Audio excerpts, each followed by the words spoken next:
Selamat pagi semua anak-anak dan selamat bersiap untuk memulai kegiatan pembelajaran kita pada hari ini. Hari ini kita akan masuk di subtema 2, yaitu hidup rukun dengan teman bermain. Pembelajaran pertama.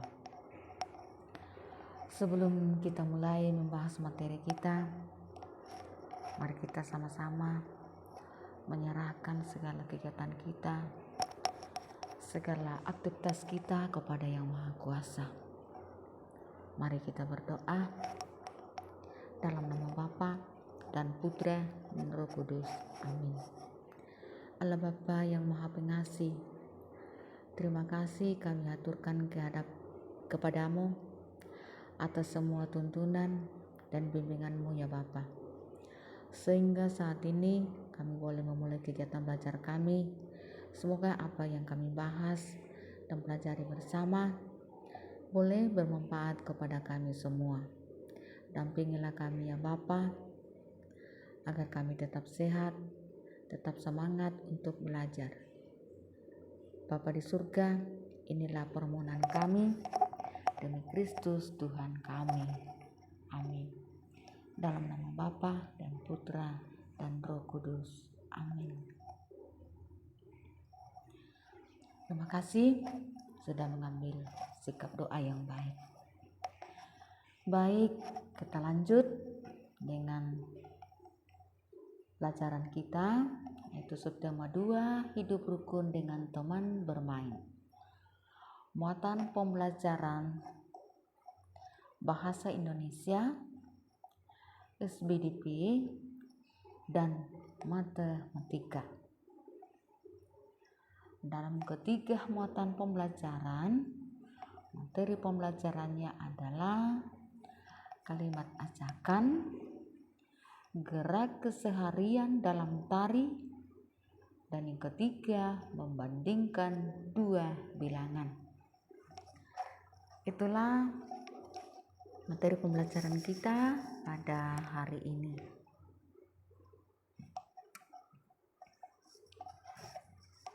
Sesuai dengan bunyi subtema 2, yaitu hidup rukun dengan teman bermain. Mari kita sama-sama melihat dulu gambar-gambar permainan yang biasa kita lihat, yang biasa kita lakukan bersama teman-teman kita. Dari gambar tersebut tampak sikap-sikap rukun bersama dengan teman-teman.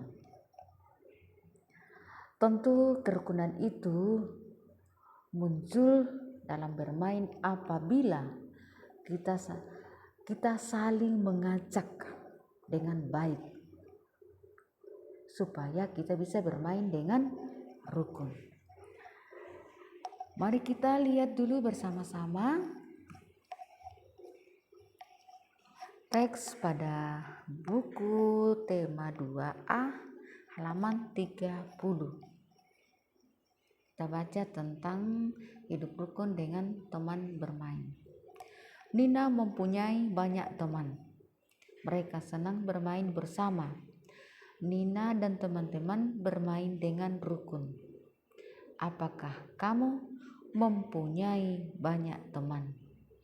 Apakah kalian bermain bersama dengan rukun? Nah, apakah kita bisa seperti Nina?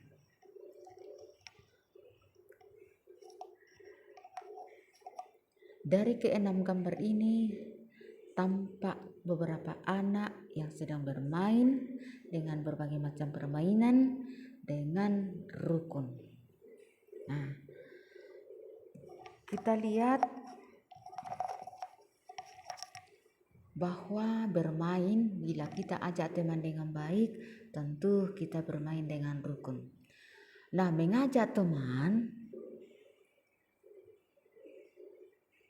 tentu ada kata-kata khusus atau dengan cara yang begitu santun yang kita bisa lakukan kepada teman. Misalnya kalimat ajakan adalah kalimat yang isinya mengajak atau meminta orang lain melakukan sesuatu. Supaya kita bermain dengan rukun, kita harus mengajak teman dengan baik. Kita harus meminta orang lain dengan santun. Maka muncullah arti daripada kalimat ajakan, yaitu kalimat yang isinya mengajak atau meminta orang lain melakukan sesuatu. Meminta orang lain artinya teman, kakak atau adik atau siapa saja yang kita jumpai saat kita bermain. Mari kita bermain dengan rukun, dengan cara mengajak teman secara santun.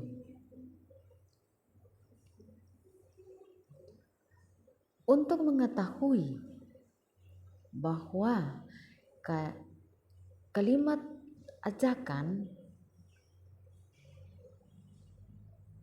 pada setiap kalimat ya selalu disertai dengan kata ayo ya atau mari. Ayo atau kata mari. Apabila dalam kalimat itu ada kata ayo, itu adalah ajakan. Mari itu adalah ajakan untuk meminta teman bermain. Kita coba lihat sebuah percakapan. Contoh percakapan antara Deli Nina,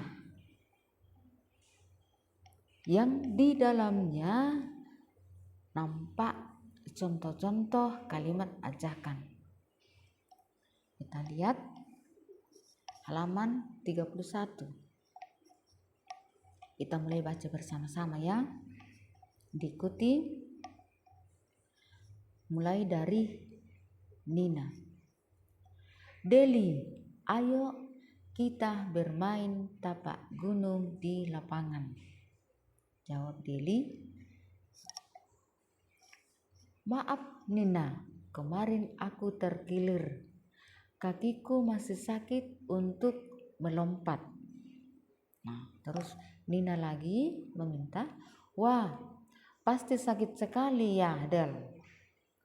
Deli, sekarang sudah agak baik. Mari kita bermain ular naga saja, Nin. Nina, setuju, Del.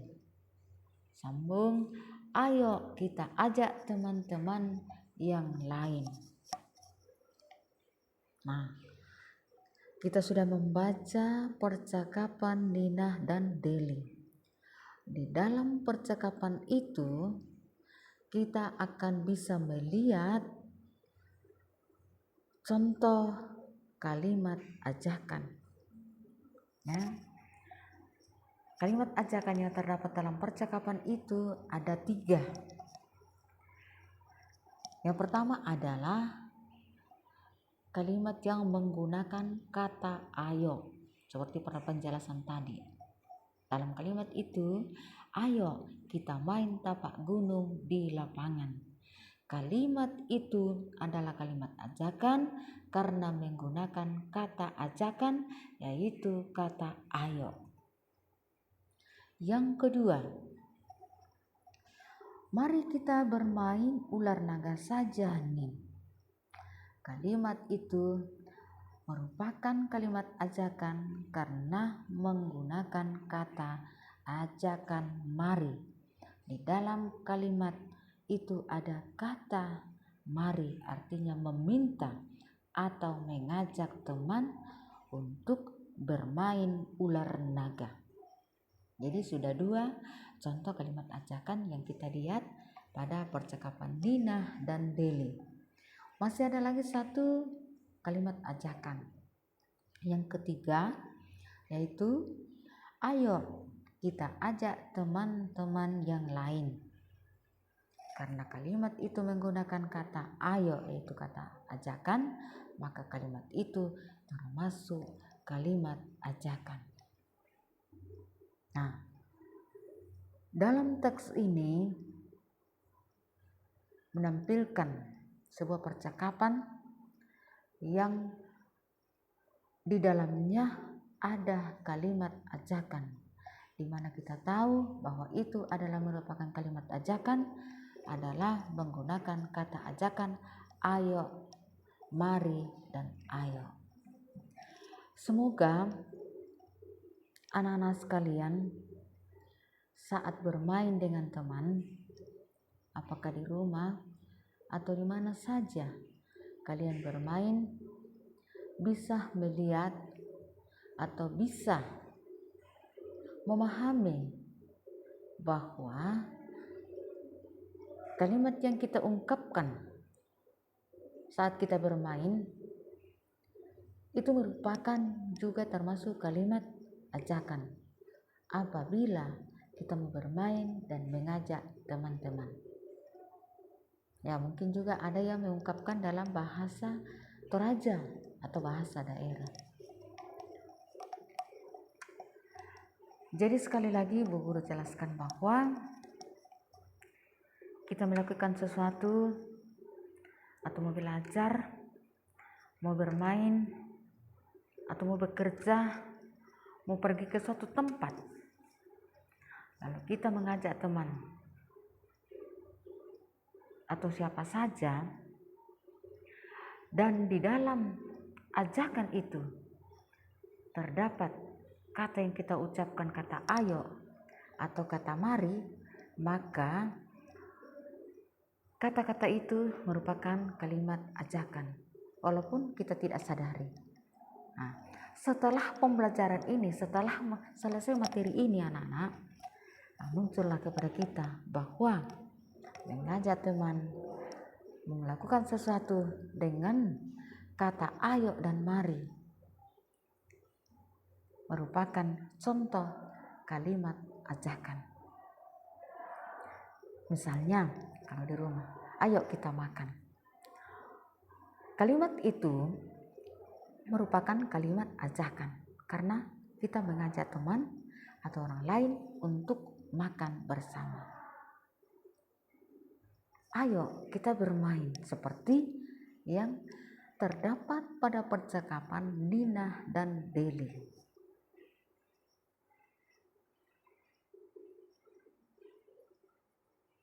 Anak-anak sekalian,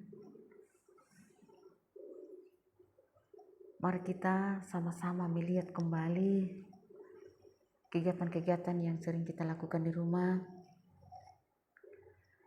bersama keluarga, bersama teman-teman, bersama saudara, untuk saling mengajak dalam hal yang baik. Berarti kita juga sudah mulai belajar tentang contoh kalimat ajakan. Semoga bisa dipahami dan bisa disimak dengan baik.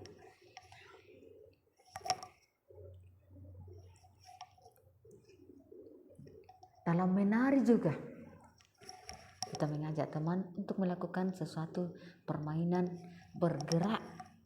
Nah, kita tidak sadar bahwa kita itu melakukan gerak-gerakan tari. Gerakan itu merupakan juga tari. Nah, seperti sekarang kita akan melihat gerak keseharian dalam tari. Ketika kita bermain atau melakukan sesuatu, ada gerakan yang kita lakukan, dan gerakan itu merupakan juga gerakan tari karena dilakukan oleh anggota tubuh kita, itu apakah kepala, apakah tangan, atau kaki. Mari kita perhatikan buku teks halaman 32.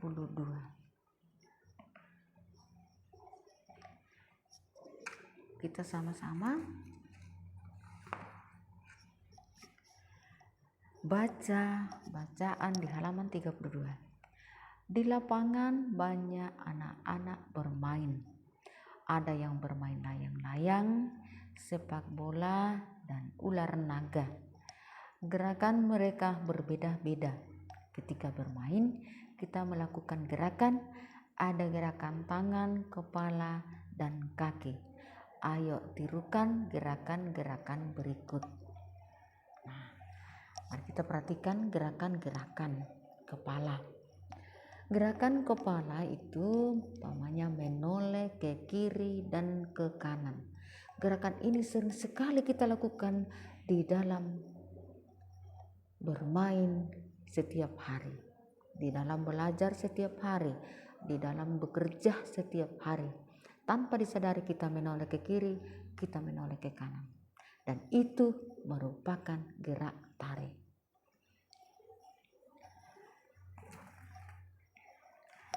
Misalnya yang kedua, gerakan tangan. Mengangkat tangan kiri dan kanan secara bergantian. Misalnya gerakan tangan itu gerakan saat bermain layang-layang, gerakan memetik bunga, gerakan menyapu, mengelap kaca. Kita itu bekerja, tetapi kita tidak sadar bahwa gerakan-gerakan yang kita lakukan merupakan gerakan tarik. Nah, sekarang kita sudah bisa memahami bahwa bekerja juga merupakan gerak dalam tarik. Bermain juga merupakan gerak dalam tarik. Bekerja juga merupakan gerak dalam tarik. Dan itu merupakan contoh gerakan menggunakan tangan. Yang ketiga, gerak menggunakan kaki. Misalnya gerakan berjalan, gerakan berlari, gerakan melompat. Itu semua merupakan contoh gerak tarik.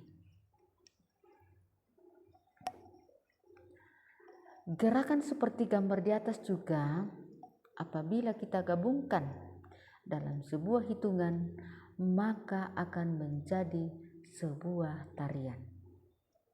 Gerakan itu disebut dengan gerak keseharian dalam tari. Jadi 3 anggota tubuh, yaitu kepala, tangan, dan kaki.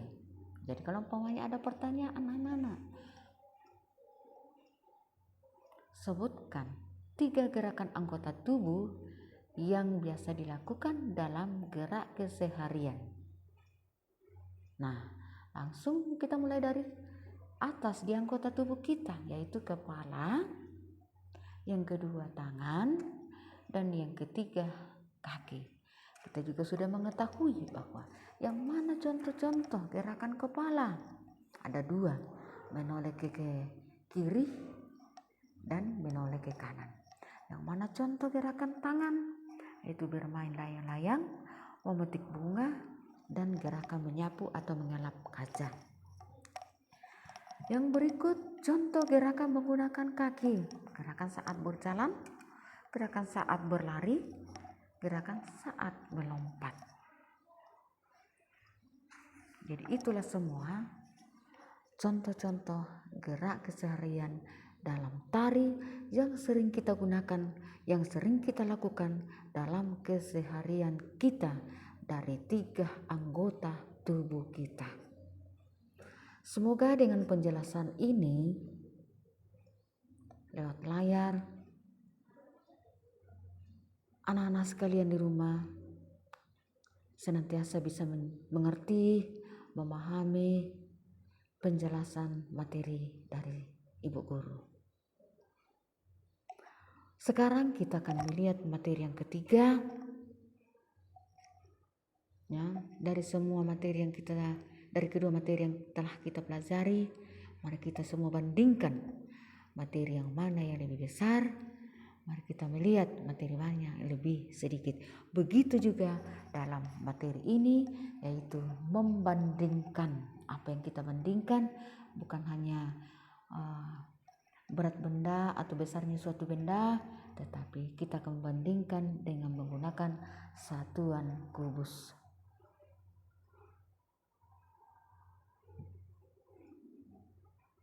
atau membandingkan dua bilangan.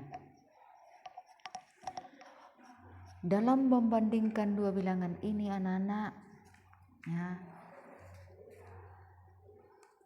cara yang kita gunakan adalah yaitu dengan memilih kata sama banyak, biasa juga diberi tambah tanda simbol sama dengan, lebih banyak atau lebih besar, dan lebih sedikit.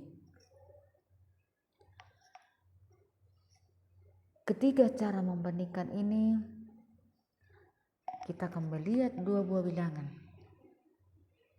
dan kita bandingkan apakah kedua bilangan itu sama banyak atau lebih besar atau lebih sedikit.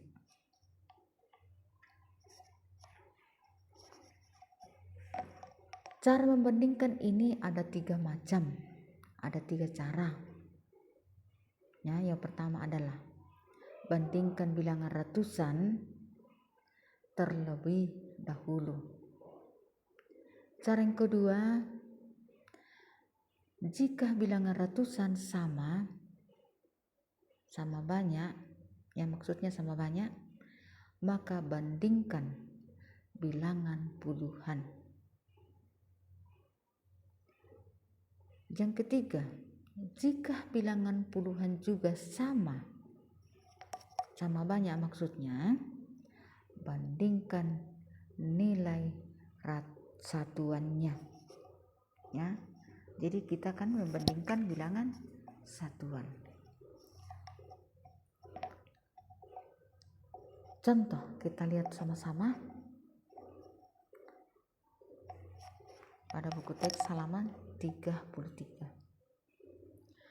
Made tidak ikut bermain ular naga. Made bermain kelereng bersama Tony. Made memiliki 125 kelereng. Tony memiliki 119 kelereng. Pertanyaannya adalah, siapakah yang mempunyai kelereng lebih banyak? Di mana kita tahu bahwa siapa yang punya kelereng lebih banyak? Mari kita bandingkan seperti cara yang disampaikan oleh Ibu Guru tadi.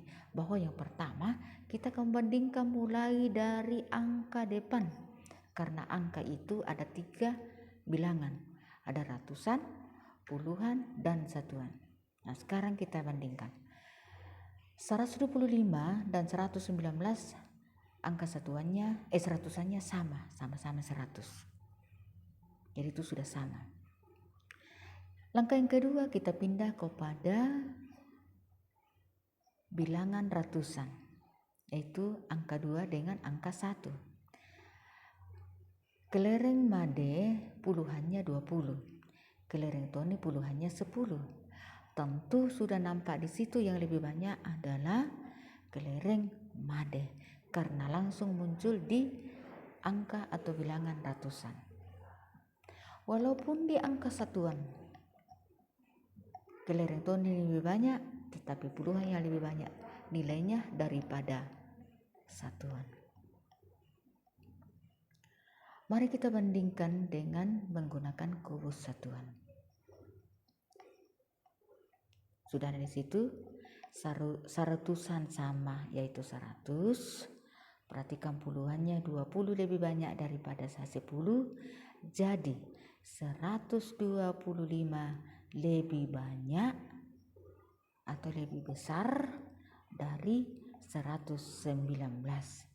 Maka kelereng Made lebih banyak dari kelereng Tony. Perbandingan kedua bilangan ini sangat jelas bahwa kita harus bandingkan dari nilai terbesar yaitu ratusan. Kalau sama kita pindah ke puluhan. Lalu kalau ada perbedaan jumlahnya di situ atau banyaknya di situ, maka langsung muncul bahwa yang lebih banyak adalah yang lebih besar angka puluhannya. Seperti pada contoh kelereng Made, dan Tony. Anak-anak sekalian, dari ketiga materi pembelajaran kita pada hari ini, mulai dari kalimat ajakan, tentu kita tahu bahwa mengajak teman, ada kata-kata yang santun kita harus ungkapkan atau sampaikan kepada teman atau orang lain. Yang kedua, melakukan sesuatu dalam keseharian kita itu merupakan juga contoh bila di bawah dalam hitungan gerakan. Dalam kehidupan kita juga kita selalu membandingkan. Biasa kalau kita ke pasar, kita membeli sesuatu, kita membandingkan ya mana yang lebih besar, mana yang lebih kecil, atau mana yang lebih bagus, dan mana yang kurang bagus. Dan perbandingan itu sering kita lakukan dalam kehidupan kita sehari-hari, baik di rumah atau di tempat bermain. Semoga anak-anak sekalian senantiasa menyimak dan menerima materi yang kami kirim lewat layar dengan baik, dan boleh pula memahaminya dengan baik, dan kita bisa melihat tugas pada halaman buku teks halaman 33 sampai 34. Boleh langsung dicoba pada buku teksnya atau buku temanya. Bisa langsung dikerjakan di situ. Perhatikan dulu materinya, baca ulang-ulang materinya dari atas sampai bisa mengerti. Kiranya pembelajaran kita pada hari ini sampai di sini. Silakan diulangi di rumah dan selamat bekerja dengan tugas yang ada pada buku teks Anda masing-masing. Bagi yang belum punya buku teks, boleh minta foto dari ibu guru, nanti kita foto baru kirim di grup atau di WA pribadi masing-masing. Sekian dan terima kasih. Mari kita tutup pertemuan kita pada hari ini dengan doa. Kita hentikan dulu kegiatan belajar kita ambil sikap doa dengan baik. Mari berdoa dalam nama Bapa dan Putra dan Roh Kudus. Amin. Salam Maria penuh rahmat, Tuhan sertamu. Terpujilah engkau di antara wanita, dan terpujilah buah tubuhmu Yesus. Santa Maria Bunda Allah, doakanlah kami yang berdosa ini sekarang dan waktu kami mati. Amin. Dalam nama Bapa dan Putra dan Roh Kudus. Amin. Selamat bekerja, selamat belajar, jaga kesehatan, dan banyak latihan untuk menulis di rumah. Sekian dan terima kasih.